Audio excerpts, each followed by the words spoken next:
Olá, eu sou o escritor Wisner Fraga e aqui no canal Acontece nos Livros eu comento a prosa produzida por escritores brasileiros contemporâneos. Valorize a nossa literatura. Antes de falar sobre o livro de hoje, eu peço que você se inscreva no canal.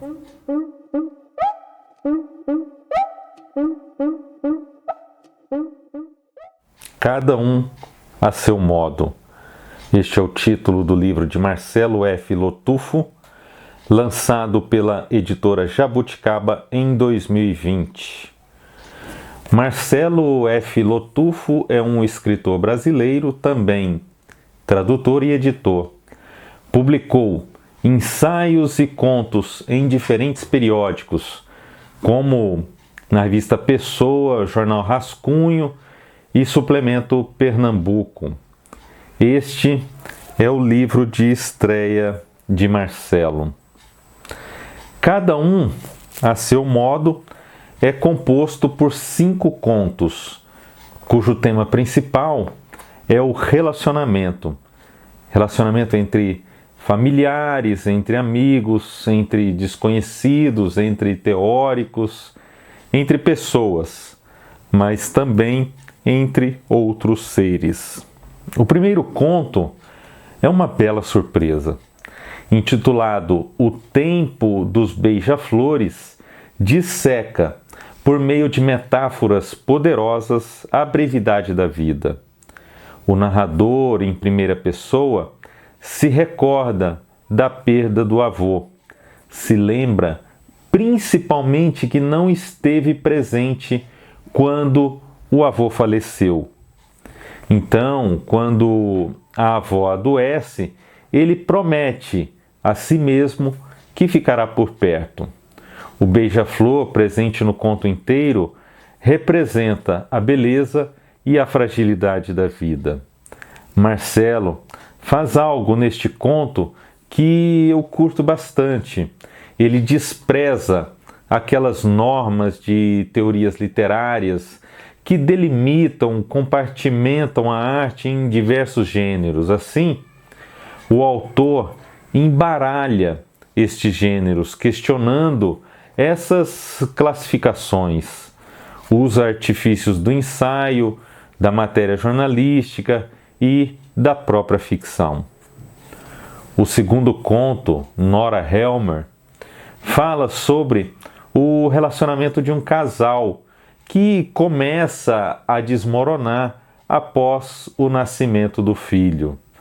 A intertextualidade já está presente no próprio título, que remete à personagem de Casa de Bonecas, do norueguês Henrik Ibsen. Eu não vou contar mais sobre a trama ou sobre esta referência e outras referências, porque o próprio leitor, você poderá perceber essas nuances durante a leitura da obra. Mas é importante salientar que o tema de Marcelo Lotufo continua aqui. As barreiras entre conto e teoria literária e outras teorias também são questionadas. É um conto um pouco inferior ao primeiro, mas consegue ter bons momentos. Por vezes, alguns questionamentos do casal soam um tanto pueris, um tanto inocentes demais. O terceiro conto, Passacaglia Literária, fala de um escritor que tem uma encomenda de um jornal responder à pergunta: o que é literatura? Há, claro, diversas armadilhas nesta questão, como o conto mostra, mais uma vez brincando com os limites entre ficção e ensaio. Há um interessante paralelo com a música nesta narrativa. As notas biográficas, os rodapés enciclopédicos, tudo deixa este conto interessante. No quarto conto, intitulado Pássaro Rebelde, Gustavo é um doutorando tentando superar o fim de um relacionamento. A amizade com Ana tende a levá-lo a um certo ponto de equilíbrio. Este é um bom conto, mas às vezes exagera nas reflexões dos personagens, novamente um tanto superficiais. O quinto conto, Dia Nublado, talvez pelo tema, retoma a densidade do primeiro. Nesta narrativa, para mim a melhor do livro, o protagonista vive a morte do pai, relembrando da perda da mãe e voltando no tempo até os dias de criança, quando brincava de se esconder no cemitério. Há um balanço entre nostalgia, espanto, tragédia, solidão, que dá o tom certo a essa história. Aqui, as reflexões são pesadas, mas necessárias. Para o protagonista da trama, é terrível essa obrigação de lidar com coisas práticas, talvez ainda mais desagradáveis do que o próprio fim. E para ele, isso de lidar com coisas práticas não combina com a abstração da morte. O narrador, em terceira pessoa, dá o distanciamento necessário para lidar com o tema. Há um claro questionamento do valor dos laços familiares e das memórias que juntamos por meio de diferentes objetos ao longo da vida. Por que acumular tanto? Marcelo Lotufo sabe muito bem quando escolher narrar uma história em primeira ou em terceira pessoa, e isso é algo raro em escritores iniciantes. Só isso já valeria a leitura deste livro, mas há mais. Apesar de certa irregularidade nos contos, o primeiro e o último são muito bons, são muito bem escritos. Combinam lirismo, trama, construção eficiente de personagens, todos os requisitos fundamentais de uma boa narrativa curta. Recomendo a leitura desta obra de estreia e digo aqui que quero acompanhar a carreira de Marcelo Lotufo, pois estou certo de que virão por aí outros bons livros. Eu vou ler agora um trecho do conto Dia Nublado, para que você tenha uma ideia do estilo de Marcelo F. Lotufo. Inscreva-se no canal Acontece nos Livros e, se você curtiu este vídeo, divulgue-o em suas redes sociais. Ajude nosso canal a crescer.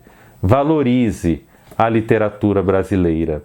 Valorize as editoras e as publicações independentes.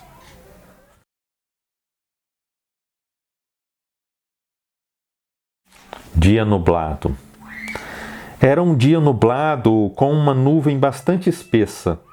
Não houve nenhum comboio e o velório foi no próprio cemitério, uma solução pragmática para acalmar a sua irmã, que não queria um enterro sem velório, ainda que não pudesse estar presente. Era muita informação e ele não sabia exatamente tudo o que aceitara, mas achou muito caro o enterro custar quase 10 mil reais. Não deveria ser tão complicado enterrar alguém. Agora que já assinara a papelada, pensou que não fazia sentido maquiar o seu pai. Dos outros enterros que frequentara nos seus 50 e poucos anos, nunca vira um morto que parecesse ele mesmo. Ligou para a funerária e perguntou se ainda dava tempo de fechar o caixão. Disseram que ele já estava maquiado e não poderiam devolver o dinheiro, mas ainda daria para tirar as almofadas e flores de dentro se ele quisesse. Não precisava. Podiam deixar tudo como estava e só lacrar a tampa. No cemitério, pediu que servissem café e biscoitos caso alguém aparecesse, mas não tinha certeza se alguém viria. Uma prima do seu pai disse que ligaria para os parentes e amigos mais antigos avisando do enterro. Com tudo acertado, mandaria um boleto depois. Ele foi se sentar na sala onde o corpo chegaria. Mandou uma mensagem para sua irmã avisando que estava tudo organizado, que ela não tinha com que se preocupar. Era uma pena não poder vir dos Estados Unidos, mas na atual conjuntura, o certo era fazer tudo o mais rápido possível e sem aglomeração. Alguns minutos depois, o caixão chegou carregado por 4 homens uniformizados. Havia algo simbólico em enterrá-lo ao lado da esposa, em vez de cremá-lo como havia pedido. Sua irmã não aceitara nem discutir a ideia. Eu sou cristã e não é assim que nós fazemos, ela disse. De um jeito que só fazia sentido para seus pais, ele achava que eles haviam sido felizes, que não foi por mera convenção que permaneceram juntos por toda a vida.